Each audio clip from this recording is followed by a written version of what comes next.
There are hard facts though. The institutions of higher learning are prone to food insecurity. These are mainly in Free State, KwaZulu-Natal, Northwest provinces. In Free State, there's about 31.9% of students who don't have food. In KZN, this includes all, it's about 34.4%. In Northwest, it's about 30%. 1 in 5 students support other students in need. First generation students are more vulnerable to food insecurity. Not eating adequately in terms of quantity and nutrition impacts on students' academic performance. There is joy in a family when a child passes grade 12. It is celebrated most when the children gains access to a university. We all see the excitement around results.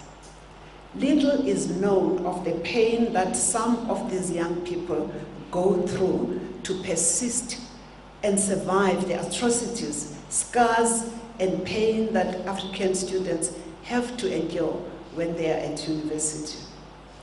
The pain of going to sleep without food for days while expected to perform to the best of their abilities and academically cannot be endured anymore. I applaud your initiative to partner with Peace Oasis International.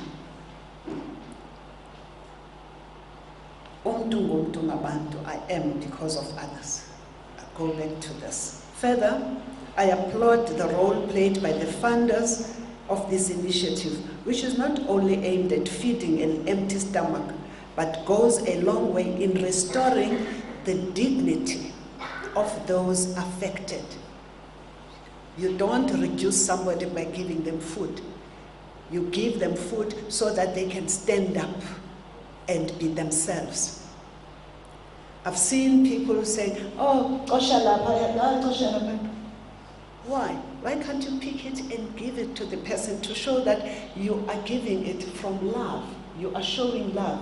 There's been experiences where people who have will reduce the person that they claim to be supporting by making them do things that lower their dignity, the person's dignity.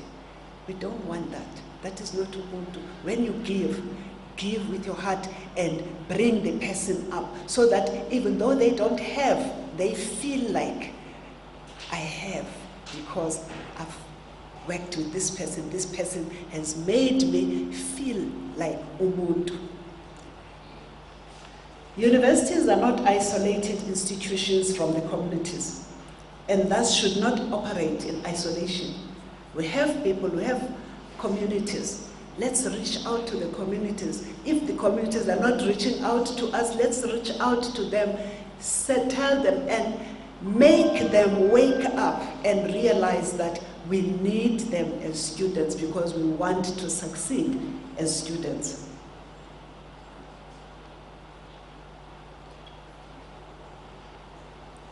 The step that's been taken by DUT's Walsingham residents in partnership with Peace Oasis International to launch the Stop the Hunger program is a significant indicator that well-structured partnerships can go a long way in contributing to sustainable stay of students at universities and in ensuring that students face teaching and learning challenges with all the attention they deserve. Universities must always strive to have mutually beneficial relationships with their environment and communities. The most encouraging aspect of the initiative is around the fact that the notion of nothing about us and for us without us. So nobody must do things for you without you and not about you. So in other words, claim your dignity by saying, fine, you're going to give me food, fine, I will fetch you water, just as an example. So in other words, there's dignity both ways. You're not just waiting for handouts, you're also willing to give back. And that teaches you to give back as you grow into become an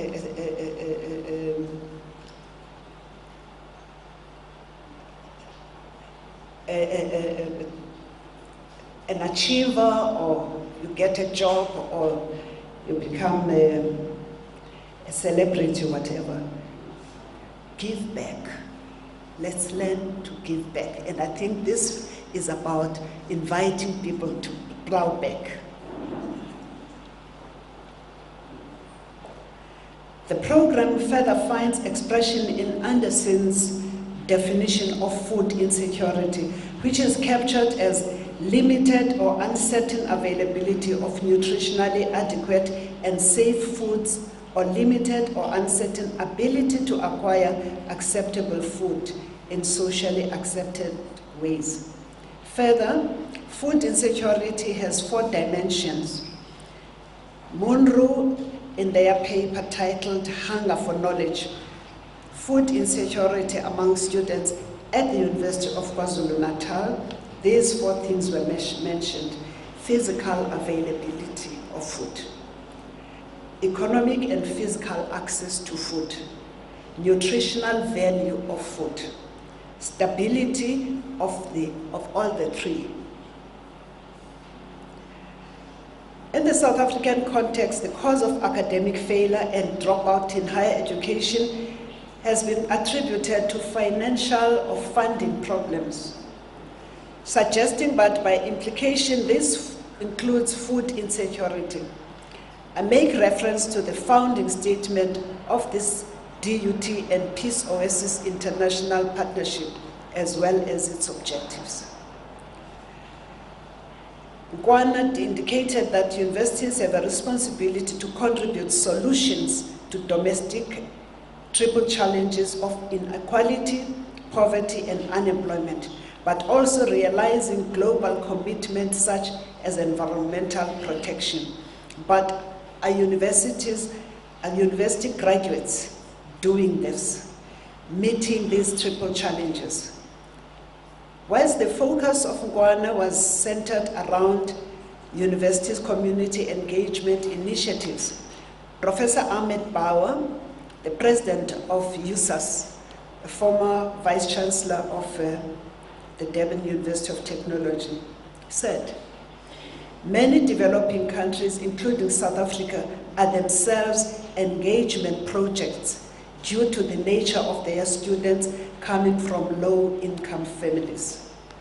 By this, he meant that institutions in countries like South Africa have responsibilities to ensure that their students obtain quality education irrespective of their financial backgrounds. They are tasked with duties of securing donors and funders for their students, thus playing a role in developing their societies. Uceliwe is doing just that, and I want to applaud you for that initiative. So if one individual can do it, and so can all of us.